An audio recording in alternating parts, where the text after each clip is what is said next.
Hello जी, कैसे हैं आप सब। आज हम एक कहानी में आपको सुनाने जा रहे हैं एक कंजूस की। एक समय की बात है, एक बहुत ही कंजूस व्यक्ति था। उस व्यक्ति का नाम था दानचंद। उसके पास धन तो बहुत था, परंतु उसने कभी किसी को दान नहीं किया था। उसने प्रण ले लिया था कि जीवन में कभी भी किसी को कोई दान नहीं करना है। उसके घर से कुछ किलोमीटर दूर गंगा बहती थी, परंतु कभी वह गंगा में स्नान नहीं करने गया, क्योंकि गंगा में स्नान करने के बाद पंडित पुजारियों को कुछ दान दक्षिणा तो देनी ही होती है। गंगा स्नान के बाद दान करना पड़ेगा, इस डर से वह इसने कभी गंगा स्नान भी नहीं किया। उसकी पत्नी उसे दान पुण्य करने के लिए कहती, परंतु वह कहता, इतनी बड़ी दुनिया में हमारा छोटा सा दान करने से क्या होगा। एक दिन उसकी पत्नी ने कहा, अब तो आपका बुढ़ापा आ गया है, आप दान पुण्य कर लो। कुछ करते तो है नहीं, कम से कम एक बार जाकर गंगा स्नान ही कराओ। पत्नी की बात मानकर उसने गंगा स्नान करने की हामी भर दी। उसके घर से गंगा नदी 12 किलोमीटर दूर थी। रास्ते में कहीं पैसा खर्च ना हो जाए, इसलिए वह 12 किलोमीटर पैदल ही चल के गया। जब ज्ञानचंद गंगा नदी के किनारे पहुंचा तो उसको लगा कि घाट पर जाएंगे तो पंडित दान दक्षिणा मांगेंगे, इसलिए वह स्नान करने के लिए मुर्दा घाट चला गया। मुर्दा घाट जो था वो बिल्कुल ही सुनसान था। उसने इधर उधर देखा, दूर दूर तक कोई नहीं था। उसने जल्दी से गंगा जी में एक डुबकी लगवाई। भगवान जो घट घट के वासी हैं, वह उसे ऐसा सब करता देख रहे थे। भगवान को एक मजाक सूझी। भगवान वहाँ पर एक पंडित के रूप पर बनकर प्रकट हो गए। जैसे ही ध्यानचंद ने डुबकी लगाकर बाहर निकला, पंडित रूपी भगवान वहाँ पे खड़े थे। पंडित रूपी भगवान बोले, यजमान की जय हो। पंडित को देखते ही अब ध्यानचंद काँप गया।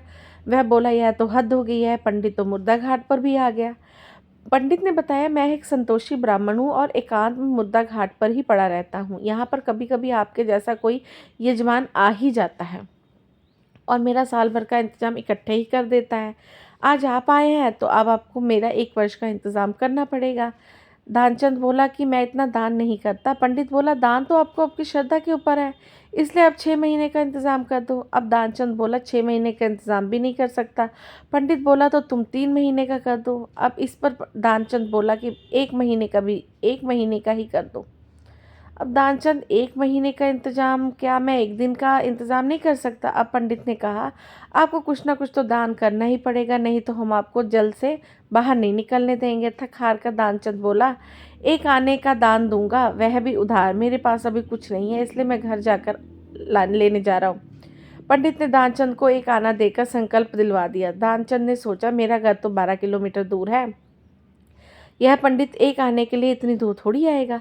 इसलिए वह संकल्प लेकर अपने घर आ गया। घर पहुँचते पहुँचते शाम हो गई। वह इतनी दूर चलकर आया था, इसलिए थक गया था। वह सोने ही जा रहा था, तभी दरवाजे पर एक पंडित की दस्तक हुई। पंडित बोले, यजमान की जय हो। दानचंद ने पत्नी ने दरवाजा खोला। वह पंडित को देखकर लौटी। दानचंद से पूछा, क्या किसी पंडित को कुछ देने के लिए कह के आए थे आप? अब दानचंद बोलता है, हाँ, मैंने एक पंडा को आने देने का संकल्प लिया था। पत्नी बोली, वह पंडित अपना आना लेने के लिए दरवाजे पे खड़ा है। दानचंद ने सोचा, वह पंडित एक आने के लिए इतनी दूर आ गया। दानचंद ने अपनी पत्नी से कहा, उस पंडित को कह दो कि यजमान बीमार है, इसलिए 3-4 दिन बाद आए।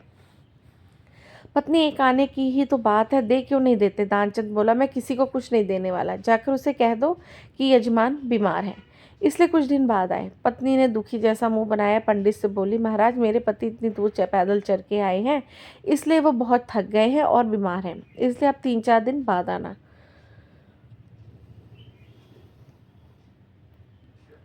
पंडित बोला, धन मिले या न मिले, लेकिन ये हमारे यजमान है, यजमान बीमार है और पंडा चला गया, ऐसा नहीं हो सकता। जब तक वह स्वस्थ ना हो जाते तब तक हम यहीं रहेंगे, हमारा यहाँ रहने का इंतज़ाम कर दो। यहीं पर प्रसाद बनाएंगे और यहीं पर भजन करेंगे और यहीं पर प्रसाद ग्रहण करेंगे। पत्नी लौट गई और उसने दानचंद को पूरी बात बताई। वह पंडित कह रहा है कि जब तक आप ठीक नहीं हो जाते वह यहीं रहेंगे। पत्नी बोली, इससे तो अच्छा है उन्हें एक आना देकर रवाना कर दो। दानचंद बोला, एक आना क्या ऐसे ही आता है? मैं उस पंडित को कुछ नहीं देने वाला, तुम जाकर उस पंडित से कह दो यजमान मर गए। ध्यानचंद को योग का अभ्यास था, इसलिए वह सांस रोककर पड़ा गया। पत्नी गई और रोककर पंडित से कहा, वह मर गए हैं, अब तो जाओ। पंडित बोली, हरे राम, यजमान चला गया, जब तक उसका अंतिम संस्कार ना हो जाए तब तक हम कैसे जा सकते हैं? पंडित जी बोले, तुम महिला कहाँ कहाँ भटकती फिरोगी, हम सारे गांव में यजमान के मरने की खबर किए देते हैं। पंडित जी ने सारे गांव को खबर दे आए। अब दानचंद ये मर गए। सारा गांव दानचंद के लिए इकट्ठा हो गया, लेकिन दानचंद ऐसा विचित्र व्यक्ति था, एक आना बचाने के लिए सांस रोके पड़ा था। गांव के लोगों ने दानचंद को मुद्दा समझकर बांध लिया। अब उसकी पत्नी सच में रोने लगी, रो रो कर बोली, यह मरे नहीं है। गांव वाले बोले, बहन यह तो तुम्हारा मुंह है, जाने वाला तो गया, इसलिए धीरज रखो। अब पत्नी बोली, अरे किस बात का धीरज रखूं, यह मरे ही नहीं है। गांव वाले बोले, ध्यानचंद को बांधकर अंतिम संस्कार के लिए ले गए। बेचारी पत्नी रोती रहेगी, लेकिन वह विचित्र आदमी इतना सब कुछ होने के बाद भी सोच सांसें रोके पड़ा था। सबके साथ पंडित भी, भगवान भी उसके पीछे पीछे चल रही हैं।